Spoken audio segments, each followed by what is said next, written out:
Okay, so let me start by welcoming all of you to this BGA Idea Forum, one in a series of candid, fact-based, nonpartisan conversations about important public policy issues with panels of experts.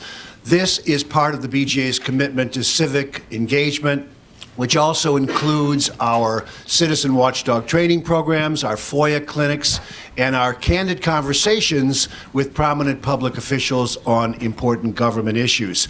I'm Andy Shaw, President and CEO of the BGA, which, as most of you know, is a full-service watchdog organization that shines a light on government and holds public officials accountable. Let me say thank you to our hosts, DePaul University, to our friends at Can TV who are going to rebroadcast this on their cable channels at sometimes TBA, and to our loyal and capable videographer, Bill Glader, and for taking good pictures of all of our events. Thanks, Bill. Our topic today is redistricting, and let me tell you for the record that the Better Government Association supports the petition drive to put a redistricting reform amendment on the ballot for voters to consider next November. And organizationally, we are now talking about whether to endorse the amendment itself. We should have some decision on that in the next couple of weeks, so stay tuned. And so to hear the pros and cons of the issue, which could help all of us in our deliberations on where to stand, we thought this would be an important forum to have. And so without further ado, we'll talk about the pros and cons of redistricting with a distinguished panel. And here to moderate is my BGA colleague, senior analyst Alden Lowry from our policy unit. He'll be the moderator, and then I'll say a few words at the end. But thanks again for joining us. Hope you enjoy this and hope it's informative, as most of these events are. So Alden, take it away.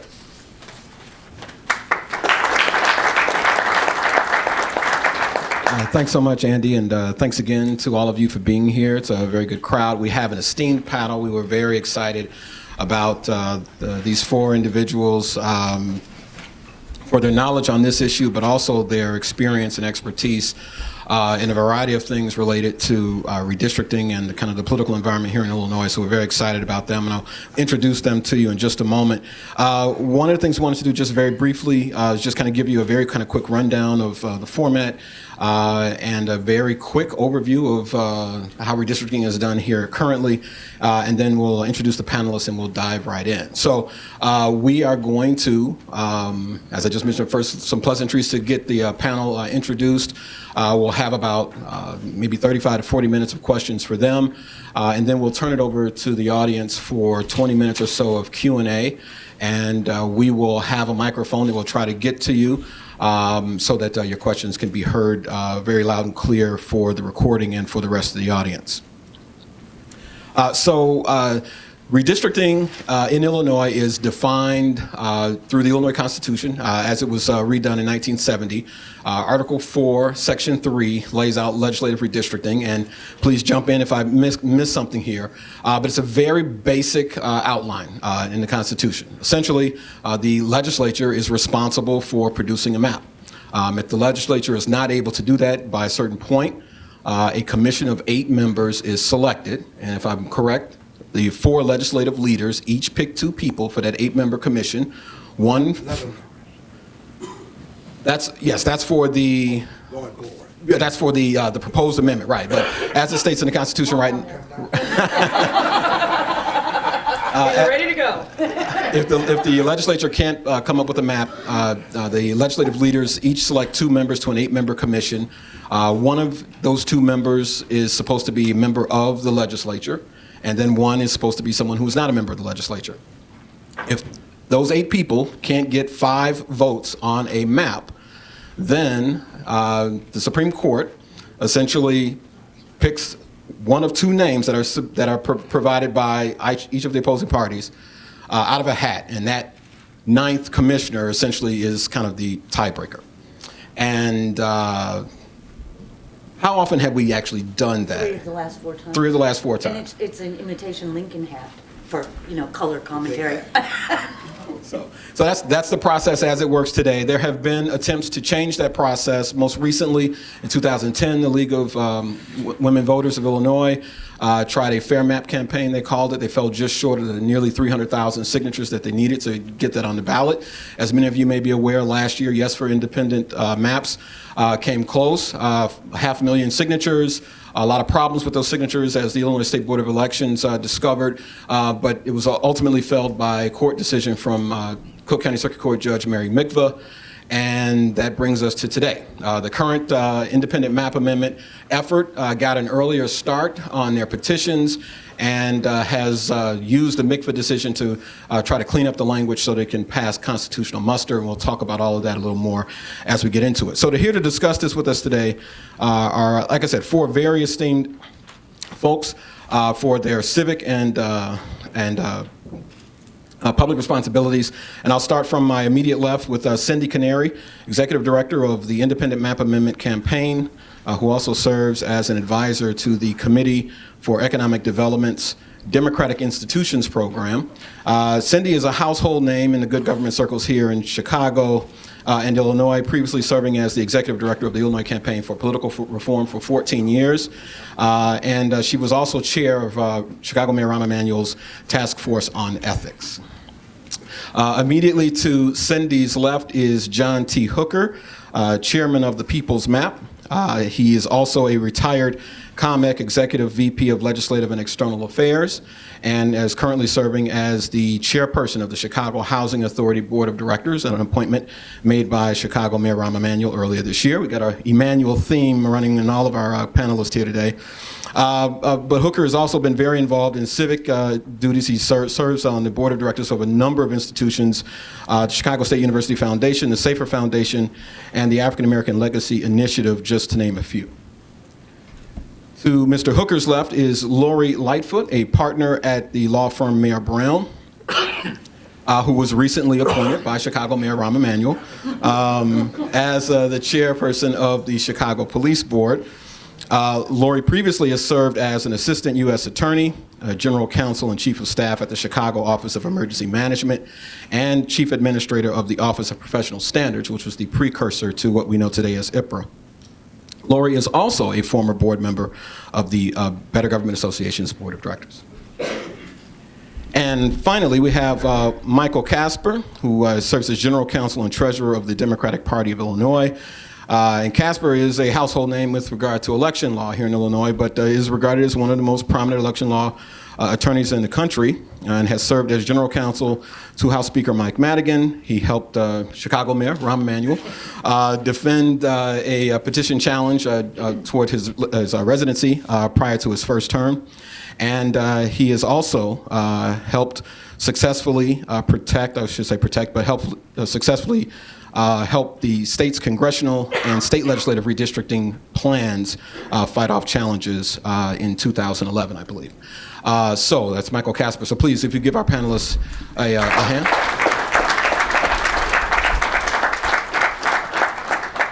Okay, so we did a very brief overview of the current process, and by way of an opening statement, we wanted to ask you guys to kind of channel your inner Clint Eastwood.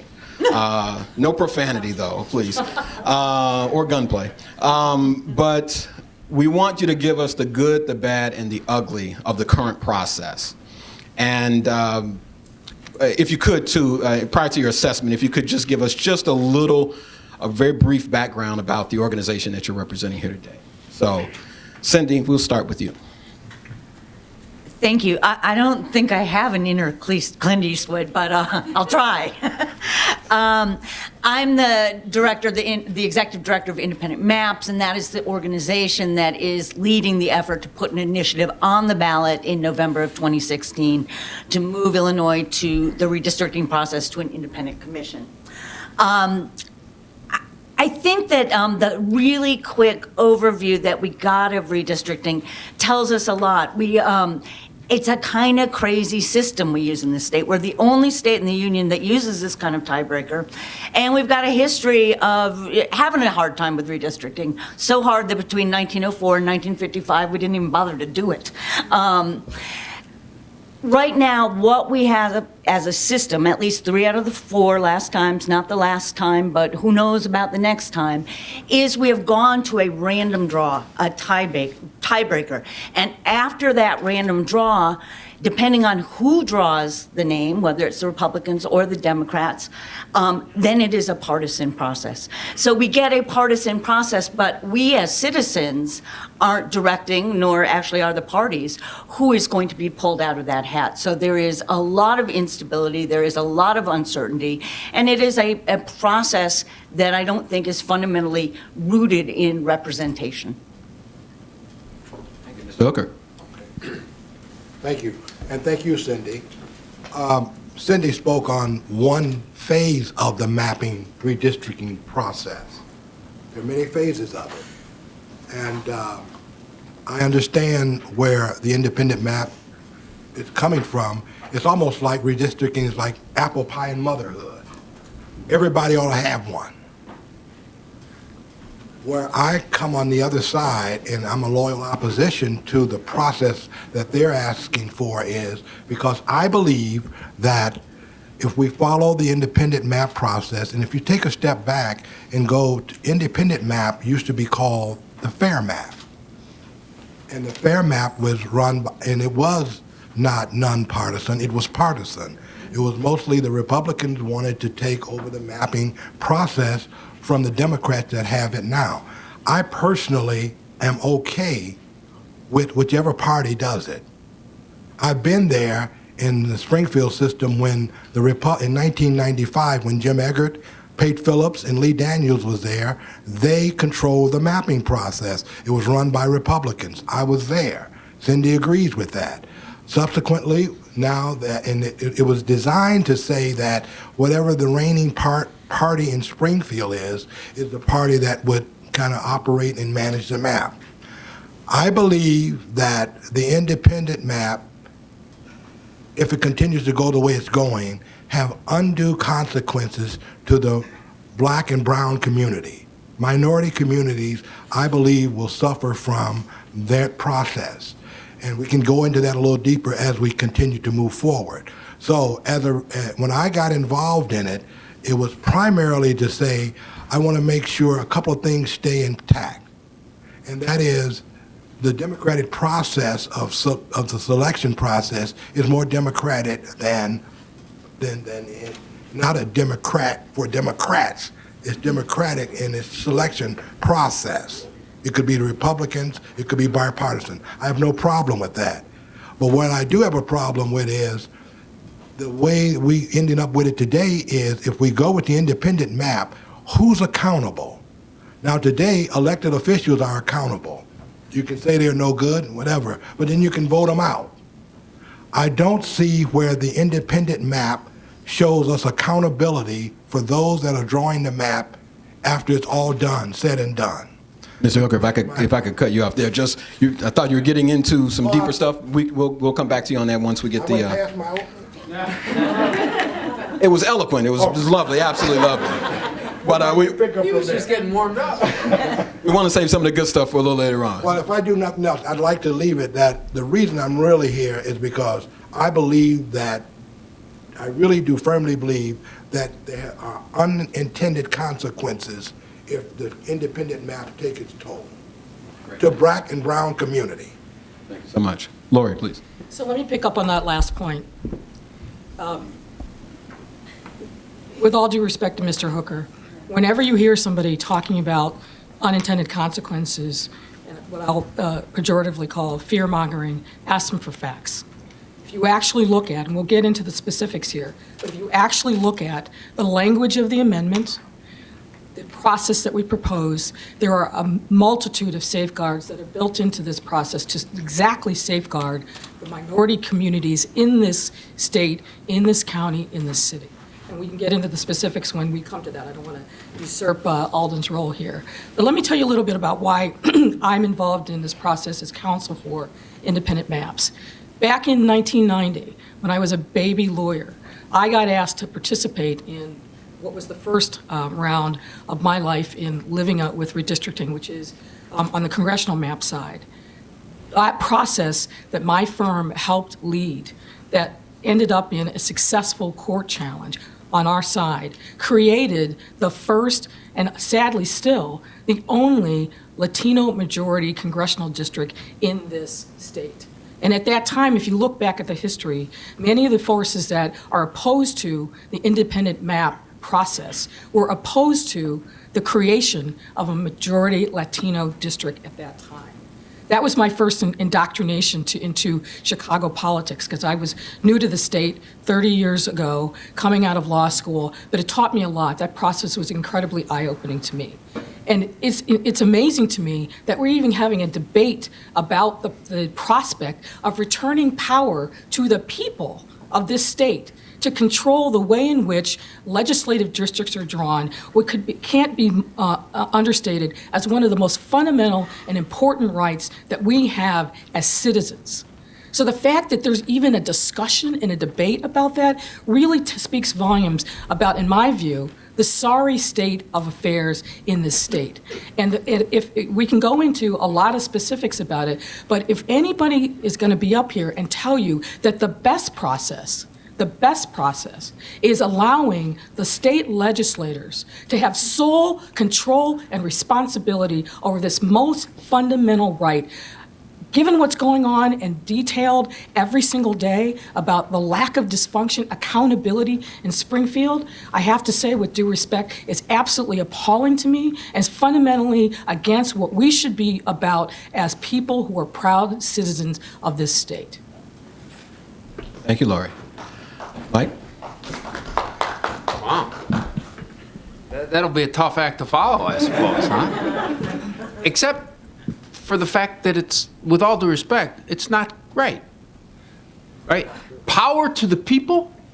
Let's talk about the power, right? Today, redistricting is a democratic process. The people who vote on the map are accountable to the voters. If you don't like, let's say you're a community group, you people are interested in doing it, you go down to the legislature, you make your pitch, we'd like our district to be drawn this way, our community protected. If you don't get what you want, you have recourse today. You can run a candidate against your legislator. You can vote against them. You can vote them out of office. Ultimately, the power is yours. Not mine, not Lori's, not anybody up here. It's the voters that have the power today. Yes, that's true. If this process goes into effect, that power will no longer reside with the voters because they will have no recourse. If there's a commission, this commission, where do they come from? Well, they don't come from the voters. If they produce, let's say your same community group goes to the commission wherever they're going to meet, you say, we'd like our district to be drawn that way, and they say no. What do? You have no recourse. So I'm just skeptical of this notion that we're going to empower the people by taking away their power. That is not, today, redistricting is a democratic process. This proposal would replace it with an undemocratic process. There is no two ways about that. So I'll answer your question. Your question was about the existing process. What's the good, the bad, and the ugly? That's the good. The good is that this is a fundamentally democratic process. If you don't like it, you can vote against the people who produced it. You have recourse. The bad about this process, nobody thinks that this coin flip is a good idea. It was created as a sort of threat to force compromise, right? Sort of the way we had this mutually assured destruction policy, with the Russians, right? That everybody would compromise because the alternative is a zero-sum game where somebody wins and everybody loses. And it hasn't worked out that way. We've tried a number of times to come up with an alternative to the coin flip. And the parties have never been able to compromise. I don't think anybody thinks that that's a great idea. In terms of what's ugly about it, what's ugly about the process today is the product, right? The maps that we have are funny looking, right? They're odd shaped, right? I was on a show once and they compared our map to Iowa. Like ours was bad because our districts were more oddly shaped. Well, that's a good thing, right? Because we're diverse. Iowa is not diverse. Everybody in Iowa is the same, right? They are. Iowa has. Never crossed the border. Yeah, right. No, they are. I mean, they're not going to. I mean, the facts are what the facts are, right? The minority population is nothing compared to what it is in Illinois. And so we, the legislature, due to the political pressures to which they're susceptible, has to pay attention to that. For example, if you look at the legislative districts that exist today, coming out of Chicago, it looks like a hand with a bunch of fingers, with the districts going south out of Chicago. That's because those districts have followed African-American migration into the south suburbs. To me, that's not a bad thing. That's a good thing. There's a district across the central center of the state that connects Springfield and Decatur, the minority communities in those areas, right? That was led principally by church groups because they have mixed congregations across Decatur and Springfield, and they're the ones who brought that to the legislature's attention. So there's a district that's drawn to accommodate them, right? That was a result of political pressure. And so this notion that this is somehow going to be better for the people, I just simply think is fundamentally incorrect. Well, that's good, bad, and ugly. How's that? thank you so much. I didn't want to cut off any applause if there was some applause coming. Yeah, where's that applause? We're in hostile waters, John. Well, let's talk about the independent map amendment. Cindi and Lori, primarily for you guys, but Mike and John, don't worry, we're going to get your reaction to this. But to Mike's question, why is the independent map amendment a better proposal? I think that if we look at the legislature drawing their own lines, they have got a fundamental conflict of interest. If you are drawing a map for partisan purposes, you start with partisan intent, you come out with partisan results. You don't start by saying, how does this map best reflect the VRA? You say, now that I've got my partisan intent, make sure I'm in compliance with the VRA. And I think as much as I respect and always enjoy being on the other end of the table for Mike, I completely disagree with him, which is normal. We, as citizens, with a commission, I mean, right now with the legislature, where is our accountability? Where you've got 60% of your seats uncontested, 89% of your primaries uncontested. Your accountability is challenging it in the courts. I mean, that's the only place that you have to go, and you'll still have that place to go. You can run. You can run. You don't like it, run. You will enter the primary. You don't like the product, enter the primary. What are you going to do to the commission? Well, let's talk about that. Yeah. That's just not realistic, Mike. Of course it's realistic. It's not realistic, and you know it's not realistic. Why not? In this state where the primary driver of the legislative process is protecting the incumbency, where the party has erected a lot of different barriers to entry for the average person who would like to run for office, that's a completely mythical prospect for most people that are, let me finish, but let me address one specific thing that you said that I found interesting. Lori, I'm sorry to interrupt, but if you could pull the mic a little closer. You said the legislative pressures to which they are acceptable. Really? Look at what was playing out in Springfield every single day. Our social safety network is being shredded. People are being put out on the street because we don't have a budget, because there are no pressures to which they are acceptable. Both parties pox on their house, but they are not susceptible to the pressures and the voices of the people.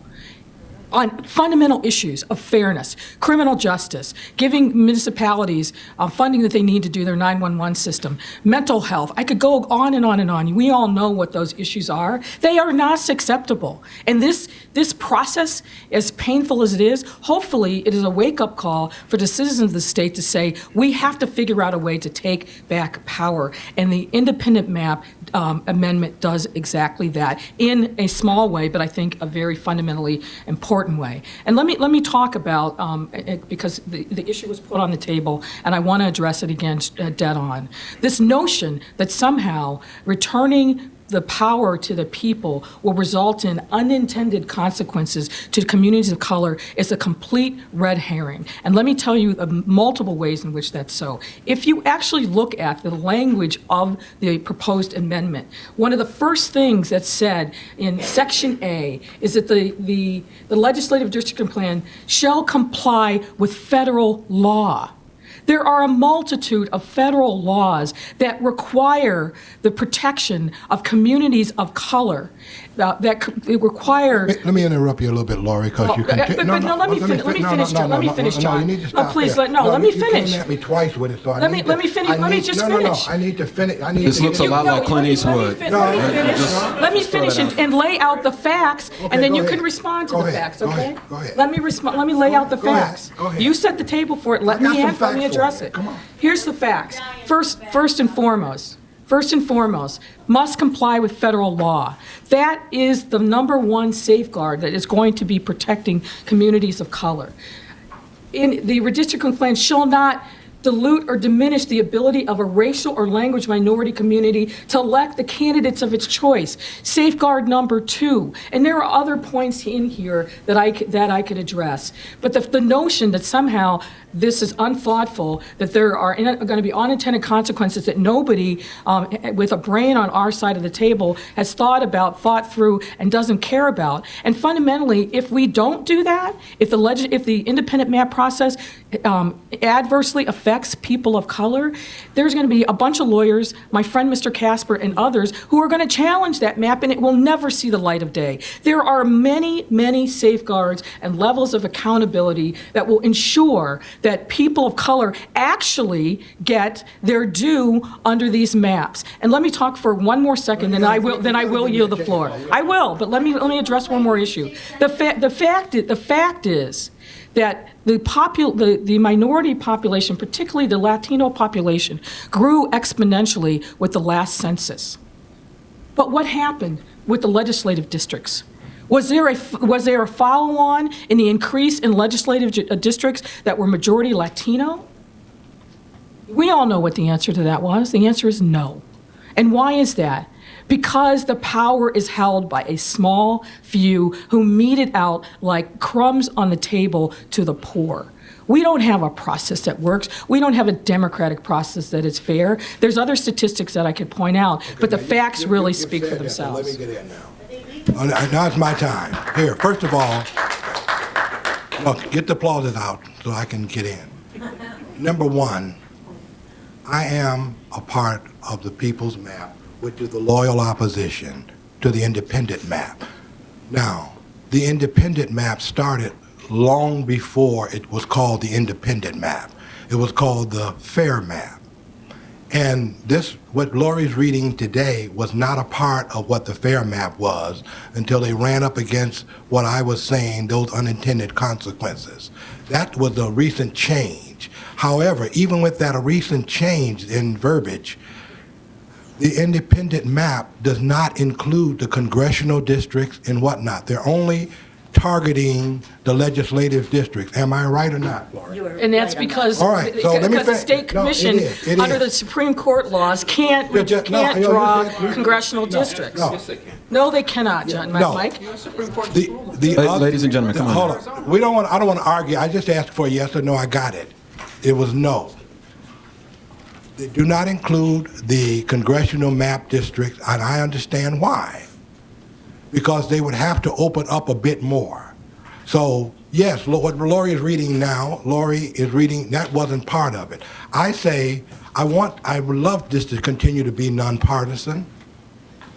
I was there when it was in charge with the Republicans. I'm there when the Democrats have it.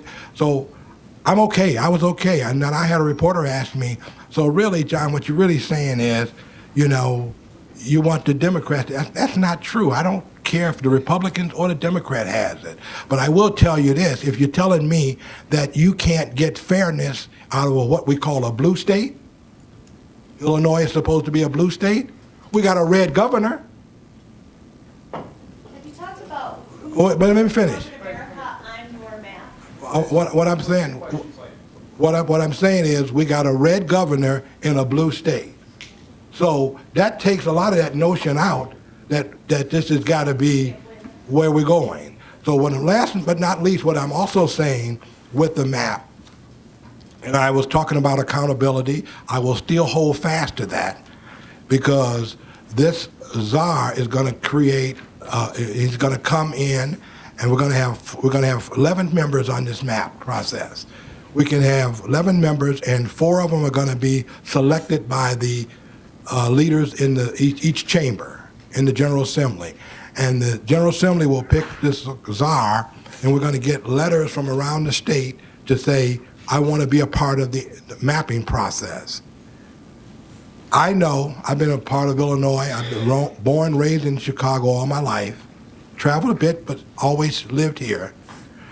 And for most of you all out there, you know the state is divided almost between I-80 North and I-80 South. So if we get a preponderance of folks that are from I-80 South that's going to draw this map that don't know and don't have a whole lot of feeling about I-80 North, that's one of those things that I'm fearful of. I'm not fear-mongering. I'm telling you straight up that it has unintended consequences in my belief, and until I can see otherwise, I'm locked in there, and I will continue to share that. It's not to make you fearful, it's to tell you what the facts are.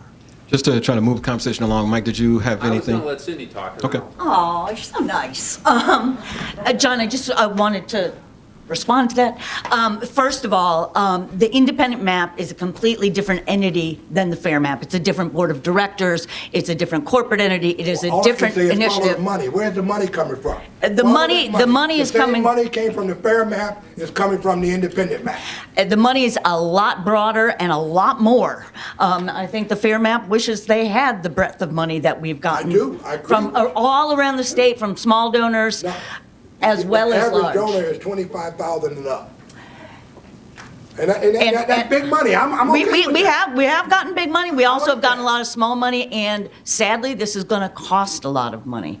But I wanted to say one other thing to you, and losing my train of thought. That is that.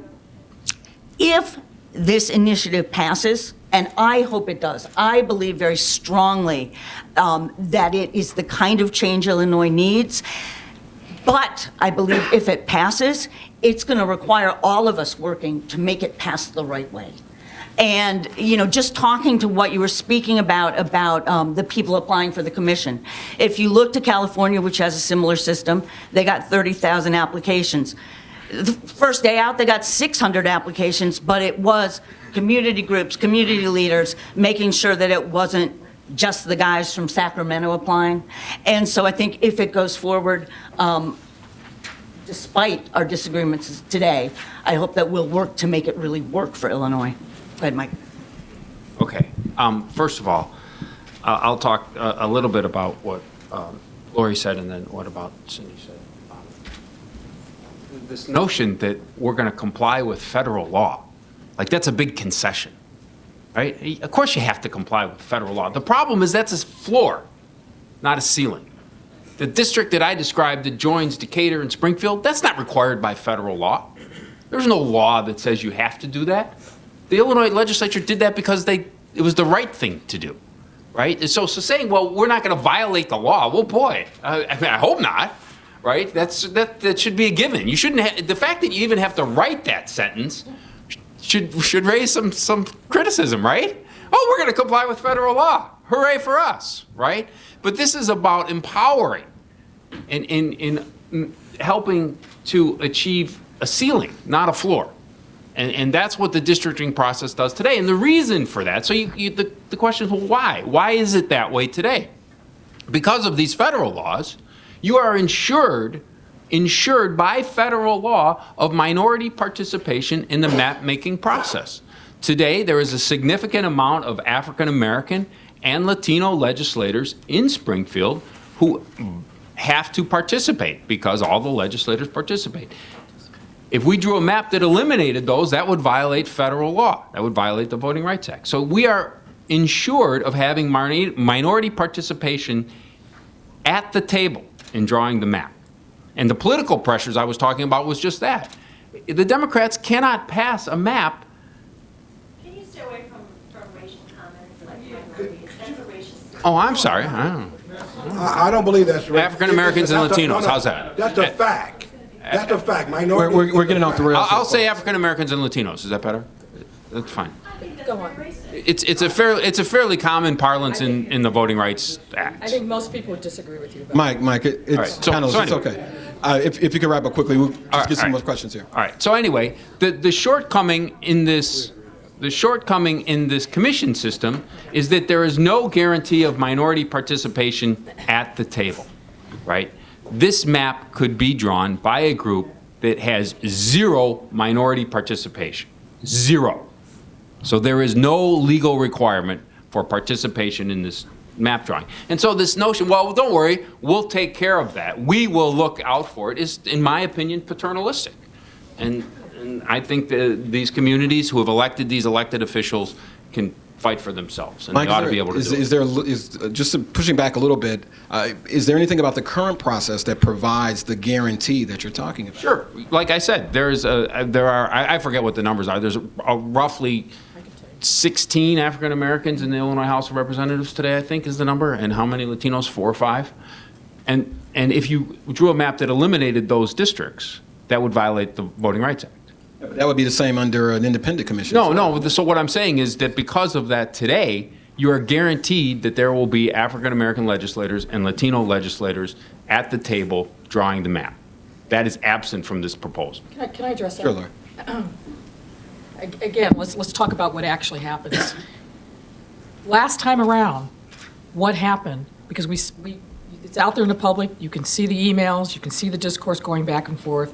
A small handful of people who don't happen to be diverse drew the map, brought the legislators in one at a time, showing them only their district, none of the surrounding areas. That's how the process is. It's not democratic, not even remotely close. It never has been, and it's not going to continue to be. It's a sham.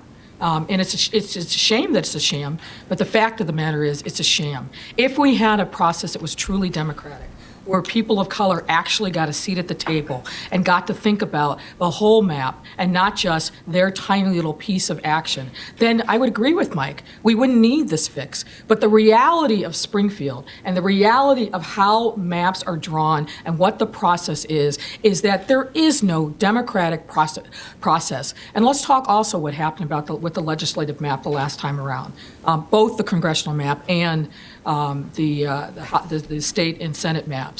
There was the show hearings. Do you remember those? That were led by certain members of the legislature that supposedly went all across the state to talk to people about what principles should be involved in defining the map. But there was no map at that point. And they promised that when the map came out, there would be a sufficient time for the public to understand it, see it, view it, and offer comments. But what happened in reality?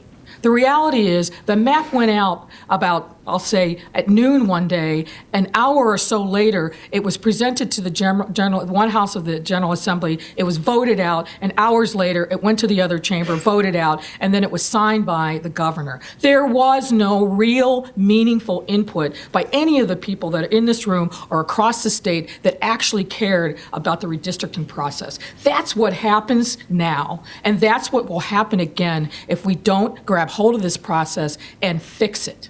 Follow-up question, Lori, for you and Cindi. After one of the panels on redistricting that I attended at the Chicago Urban League earlier this year, it was in January of this year, one of the panelists was a Democratic Party operative. Yeah. So I talked with him after the event, and I asked him, is there any way there could be an independent commission that you'd support? And he said no.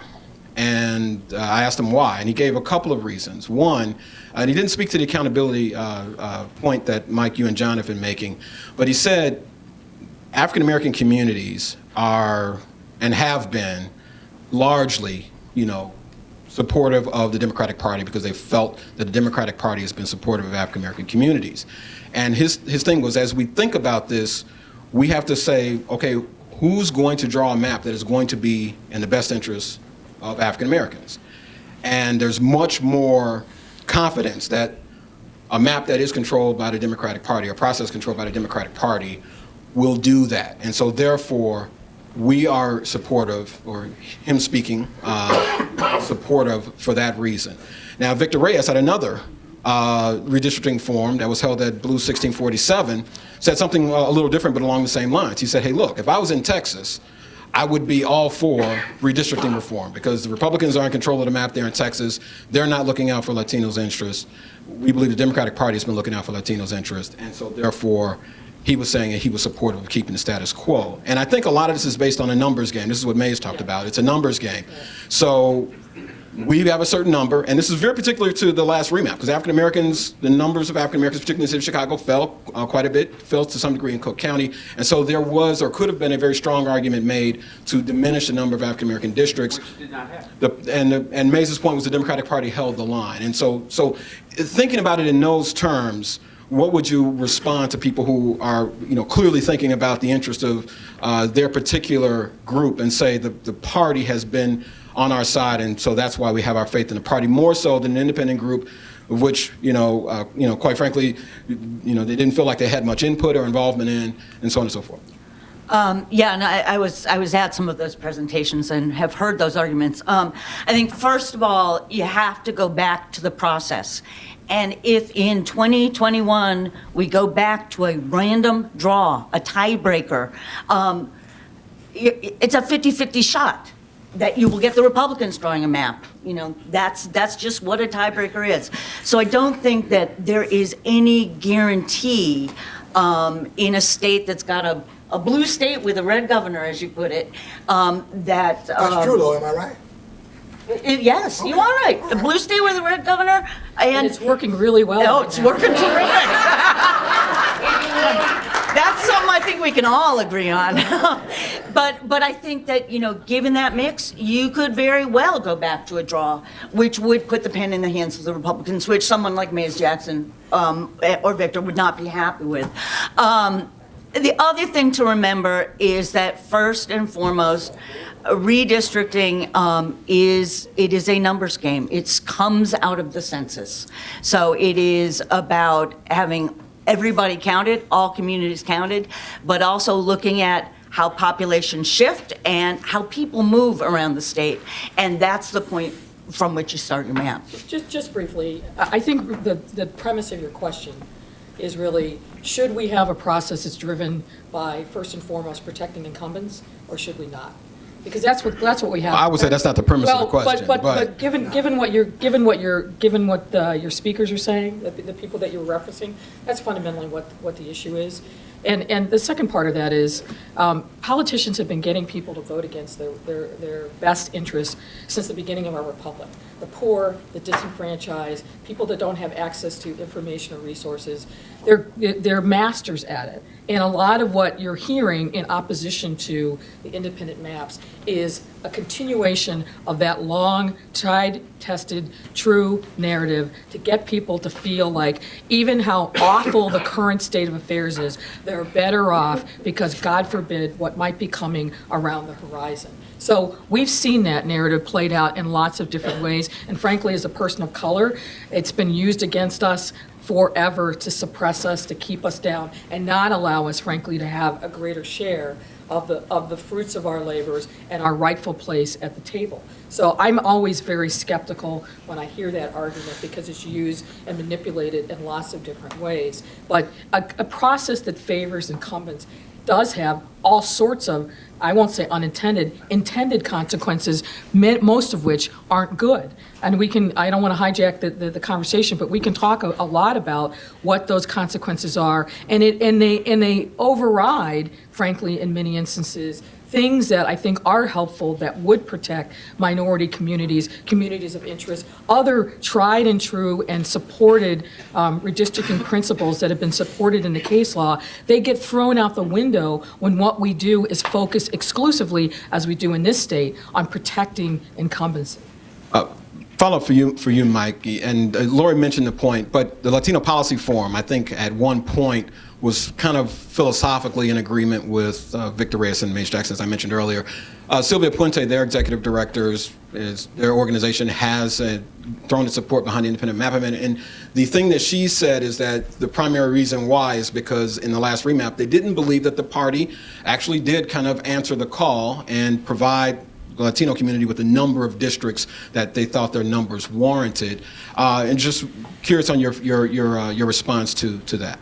Yeah, I understand. I don't know this. I understand there is one Latino group in support of this. One. That does not include any of the others, the ones that are usually affiliated with these types of things. MALDEF, groups like that, are not signed on to this. There's a tension in the last redistricting between African American voting rights and Latino, right? What they were proposing was to increase Latino at the expense of African American. And so that was what the tension was, and what the legislature did was an attempt to balance those interests. So I'll put the same question I put to Mays to you. Is there a way, and same for you, John, is there a way that there could exist an independent commission that would adequately provide representation for minority communities? I mean, is that not possible? Sure. I mean, you could write a directive to a commission to do anything you want. Sure. I mean, we could all sit down and write a commission that said maximize minority voting districts. We could do that. No, you didn't. You put a floor, put a floor, not a ceiling. Sure, you could do that. The problem though is what happens when they fail. What happens then? Then your recourse under this system and the proposed system, what you have to do is you have to hire a fancy law firm like Mayor Brown to challenge, which is what the Republicans did to try and challenge the congressional map. Right? They hired these guys and we had a fight, but that was good for me. It was good for Lori. It wasn't good for the voters, though.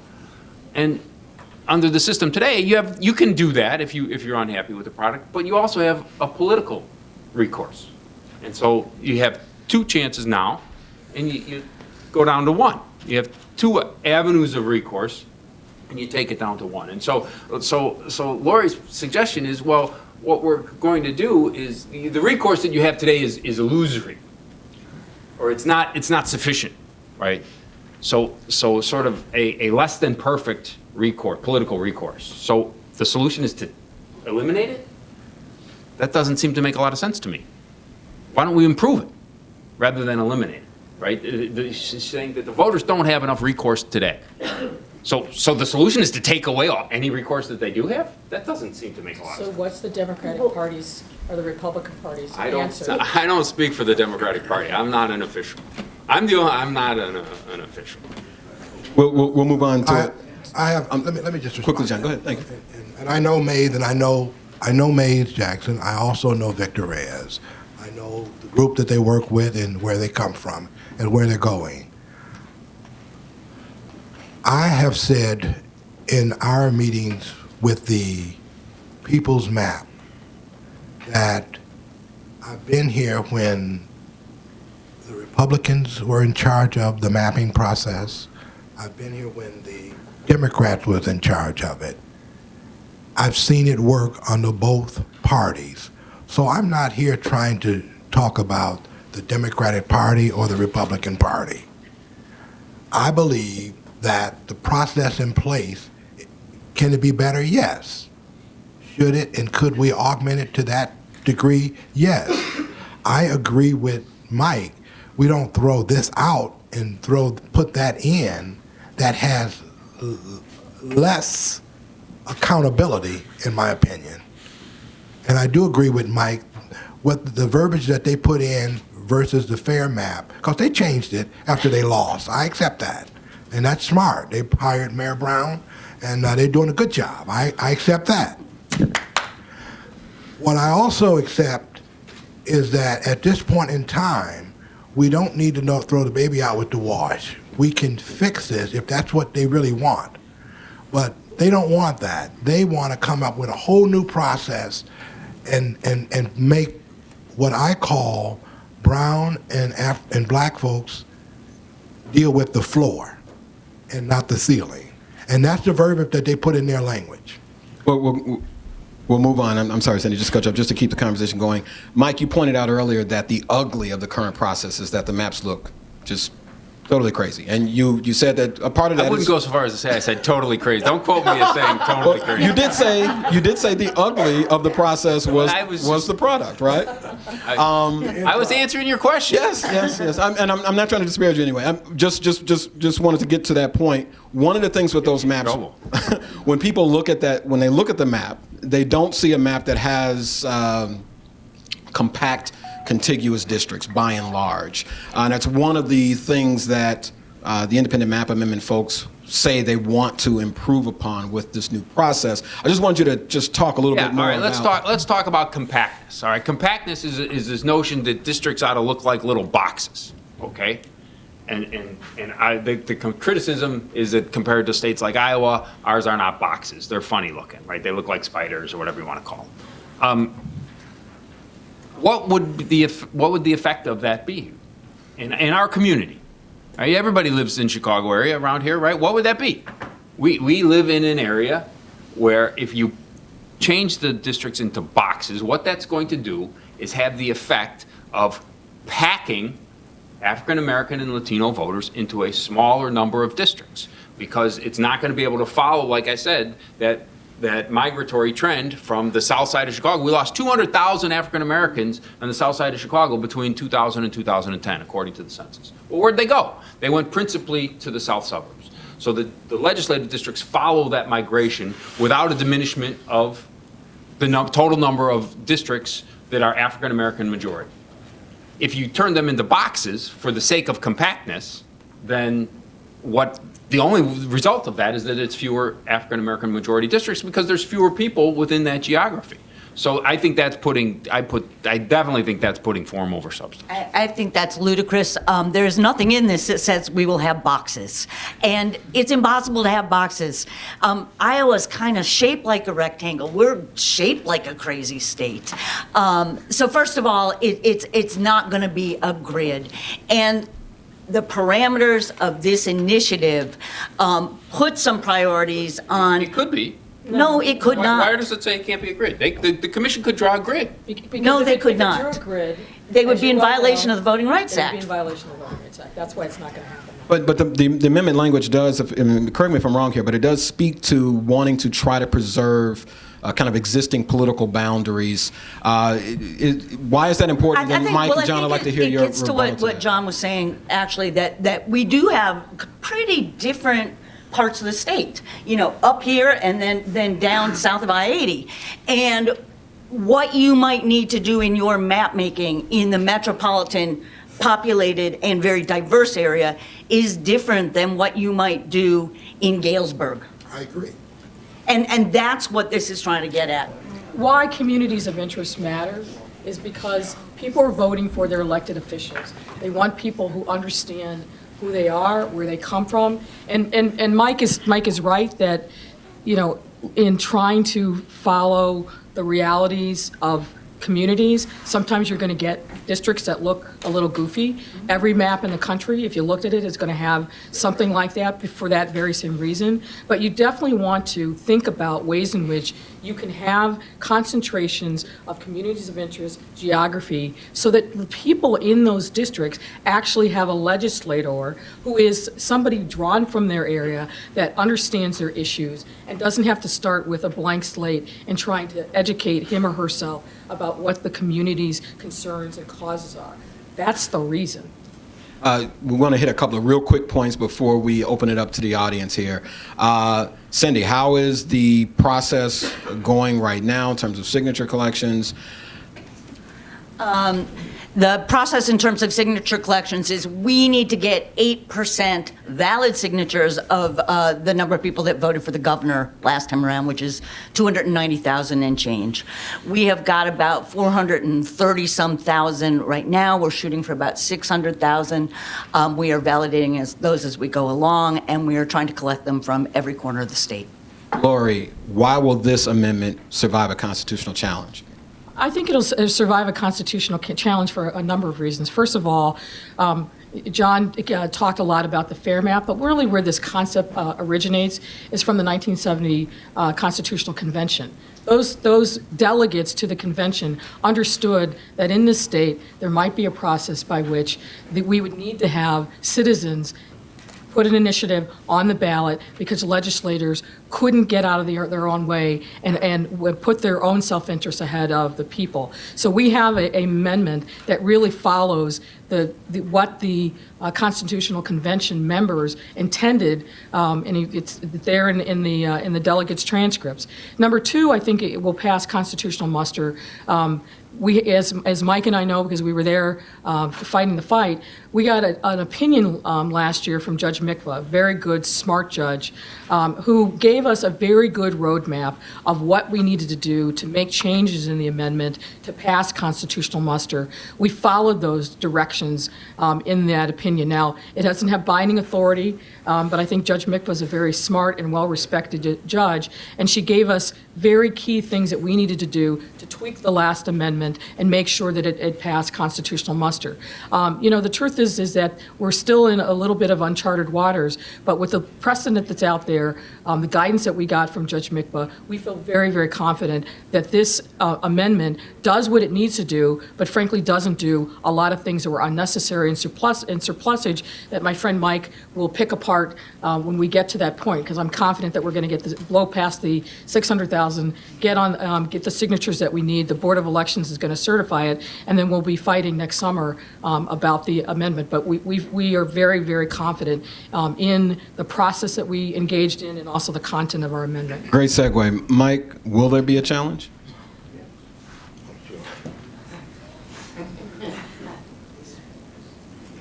No comment.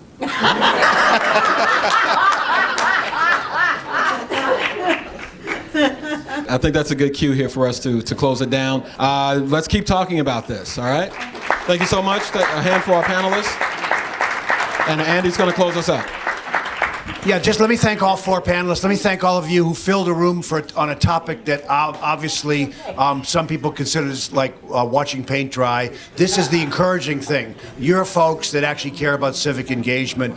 We're never going to basically get the government we want if we don't collectively demand it, whether you like this amendment or not. Come to these sorts of events, and I'll leave you with one final thought. You know that we are a 501c3 nonprofit. We leave you with a BGA brochure. In there is an envelope. It is asking you to help us meet a match grant opportunity between now and the end of the year. So if you like this watchdog work and you think it's valuable and you understand that it's labor intensive and only as strong as the people who support us, think about helping us out toward our $25,000 matching grant. If between now and the end of the year we can raise $25,000, it'll be worth $50 to us, and we'll have another policy person or another investigator or another civic engagement person to continue the fight for the better government we all deserve. Thanks very much.